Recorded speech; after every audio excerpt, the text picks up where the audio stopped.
जय श्री कृष्णा। सबको राधे राधे। द्वापर युग में एक बार यशोदा माँ ने श्री कृष्ण से कहा कि वह सारे संसार के उत्पादन कर्ता पालनहारी हैं।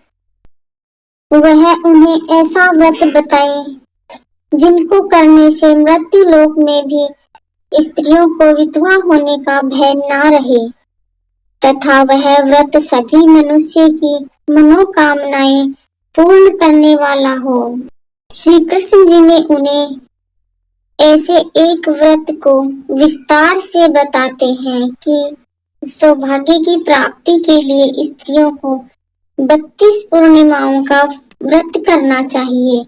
यह व्रत अचल सौभाग्य देने वाला और भगवान शिव के प्रति मनुष्य मात्र की भक्ति को बढ़ाने वाला व्रत है। यशोदा जी कहने लगे कि इस व्रत को मृत्यु लोक में किसने किया था? श्री कृष्ण जी ने कहा कि इस भूमंडल पर अनेक प्रकार के रत्नों से परिपूर्ण कातिका नाम की एक नगरी थी। वह चंद्रहास नामक राजा राज्य करता था। उसी नगर में धनेश्वर नाम का एक ब्राह्मण था और उसकी स्त्री बहुत सुंदर थी। उसका नाम रूपवती था। दोनों ही उस नगरी में बड़े प्रेम से रहते थे। उनके घर में धन धान्य आदि की कोई कमी नहीं थी, परंतु उनको बहुत बड़ा दुख था कि उनकी कोई संतान नहीं थी। एक समय एक बड़ा योगी उस नगरी में आया। वह योगी उस ब्राह्मण के घर को छोड़कर अन्य सभी घरों से भिक्षा लेकर भोजन किया करता था। वह रूपवती से कभी भिक्षा नहीं लेता था। एक दिन वह योगी रूपवती से भिक्षा न लेकर किसी अन्य घर से भिक्षा लेकर गंगा किनारे जाकर प्रेम पूर्वक खा रहा था। तभी धनेश्वर ने योगी को ऐसा करते हुए देख लिया था। अपनी भिक्षा के अनादर से दुखी होकर धनेश्वर योगी से कहता है कि वह सभी घरों से भिक्षा लेता है, लेकिन वह उनके घर से भिक्षा कभी नहीं लेते हैं। इसका क्या कारण है? योगी ने कहा कि निसंतान के घर भी भीख पतितों के अन्न के समान होती है और जो पतितों का अन्न खाता है वह भी पतित हो जाता है, क्योंकि वह निसंतान है। इसलिए पतित हो जाने के भय से वह उनके घर से भिक्षा नहीं लेता। धनेश्वर यह बात सुनकर बहुत दुखी हुआ और हाथ जोड़कर योगी के पैरों में गिर गया और कहने लगा कि यदि ऐसा है तो वह उसे पुत्र प्राप्ति का उपाय बताए। वह सब कुछ जानने वाले हैं। वह उस पर अवश्य कृपा करें। धन की उसके घर में कोई कमी नहीं है, लेकिन संतान न होने के कारण वह बहुत दुखी रहता है। वह उसके इस दुख का हरण करें। यह सुनकर योगी कहने लगे कि उन्हें चंडी की आराधना करनी चाहिए। घर आकर उसने अपनी स्त्री से पूरी बात कहकर स्वयं वन में चला गया। वहां उसने चंडी की उपासना शुरू कर दी और उपवास भी किया। चंडी ने 16वें दिन उनको स्वप्न में दर्शन दिया और कहा कि उसके यहाँ पुत्र होगा, परंतु वह 16 वर्ष की आयु में ही उसकी मृत्यु हो जाएगी। यदि वह दोनों स्त्री पुरुष 32 पूर्णिमाओं का व्रत विधि पूर्वक करेंगे तो वह दीर्घायु हो जाएगा। जितनी उनकी सामर्थ्य है, आटे के दिए बनाकर शिव जी भगवान का पूजन करना, परंतु पूर्णिमा के व्रत 32 होने चाहिए। प्रातः काल होने पर उस स्थान के समीप एक आम का वृक्ष दिखाई देगा। उस वृक्ष पर चढ़कर फल तोड़कर शीघ्र उसे अपने घर चले जाना और अपनी स्त्री को सारा वृत्तांत बताना। ऋतु स्नान करने के बाद वे स्वस्थ होकर श्री शंकर भगवान का ध्यान करके उस फल को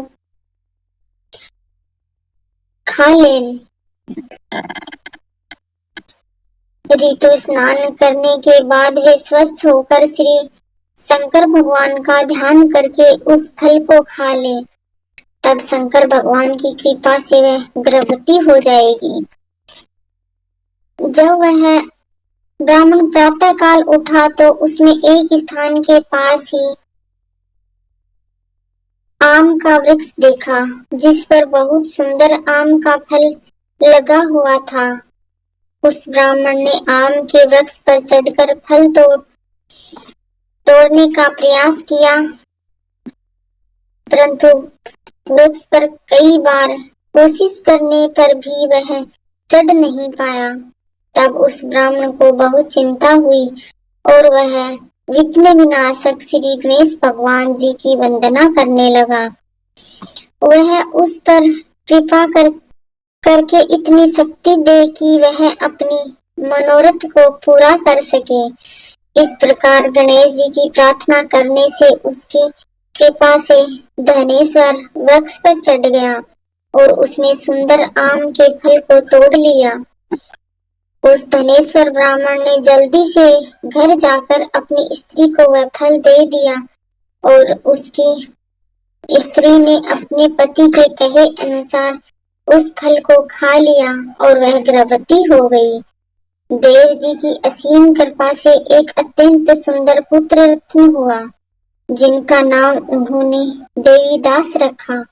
बालक शुक्ल पक्ष के चंद्रमा की भांति अपने पिता के घर में बड़ा होने लगा।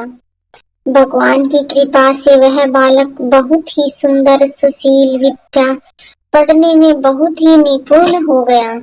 दुर्गा जी की आज्ञा अनुसार उसकी माता ने 32 पूर्णिमा का व्रत रखना आरंभ किया, जिससे उसका पुत्र बड़ी आयु वाला हो गया। 16वां वर्ष लगते ही देवदास के माता पिता को बहुत चिंता हो गई, कहीं उनके पुत्र की इस वर्ष मृत्यु न हो जाए। उन्होंने अपने मन में विचार किया कि यदि वह दुर्घटना उनके सामने हो गई तो वह कैसे सहन करेंगे। इसलिए उन्होंने देवदास के मामा को बुलवाया और कहा कि उनकी एक बहुत बड़ी इच्छा है, देवदास एक वर्ष तक काशी में रहकर विद्या का अध्ययन करे और उसको अकेला ही नहीं छोड़ना चाहिए, इसलिए वह साथ चले जाए और एक वर्ष के बाद उसे वापस ले आना। तब सारा प्रबंध करके उसके माता पिता ने देवदास को एक घोड़े पर बैठाकर उसके मामा के साथ ही भेज दिया, परंतु यह बात उन्होंने मामा या किसी और को नहीं बताई। धनेश्वर ने अपनी पत्नी के साथ माता भगवती के सामने मंगल कामना और दीर्घायु के लिए भगवती की आराधना, पूर्णमासियों का व्रत करना प्रारंभ कर दिया। इस प्रकार बराबर 32 पूर्णमासी के व्रत को उन्होंने पूरा किया। कुछ समय बाद ही एक दिन वह दोनों मामा और भांजा रात बिताने के लिए एक गांव में ठहरे थे। वहां पर एक ब्राह्मण के सुंदर लड़की का विवाह होने वाला था। जब बारात रुकी हुई थी, उसके बाद लड़की देवदास के साथ विवाह करने के लिए कहती है, लेकिन देवदास अपनी आयु के बारे में बताता है और कहता है कि उसकी आयु बहुत कम है।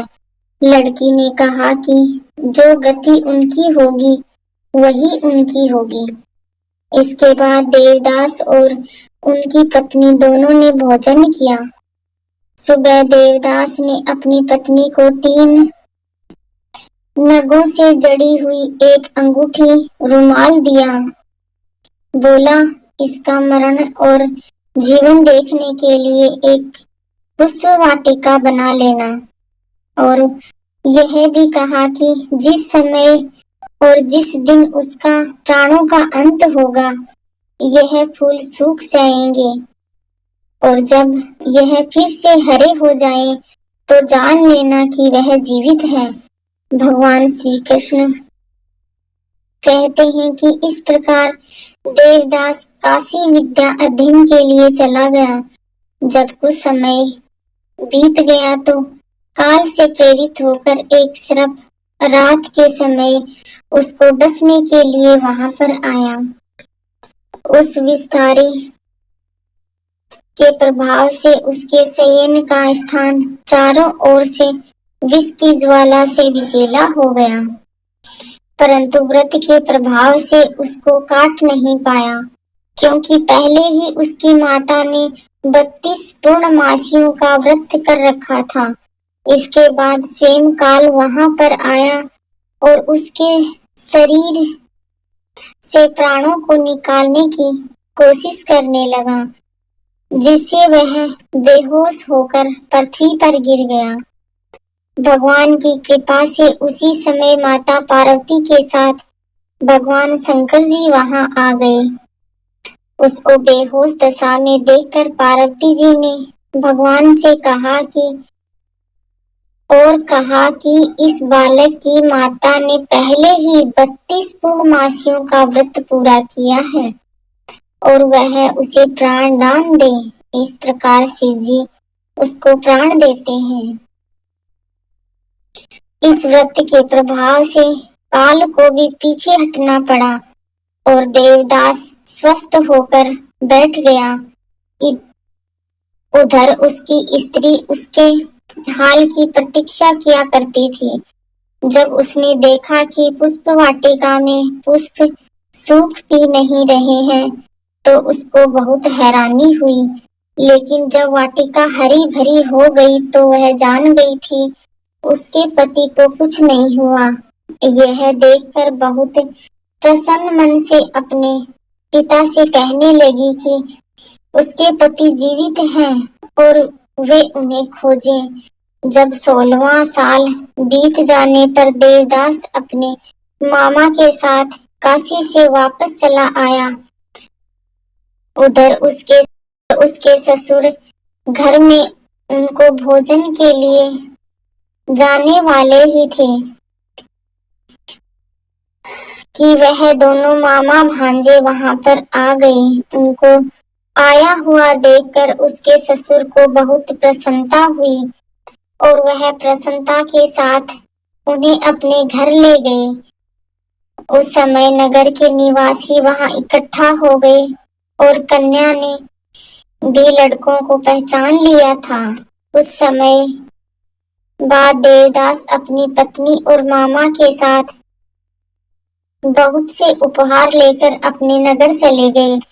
वह अपने गांव के निकट पहुंचा तो कई लोगों ने उन्हें देखकर उनके माता पिता को पहले ही खबर दे दी कि उनका पुत्र देवदास अपनी पत्नी और मामा के साथ आ रहे हैं। ऐसा सुनकर उनके माता पिता बहुत खुश हुए थे।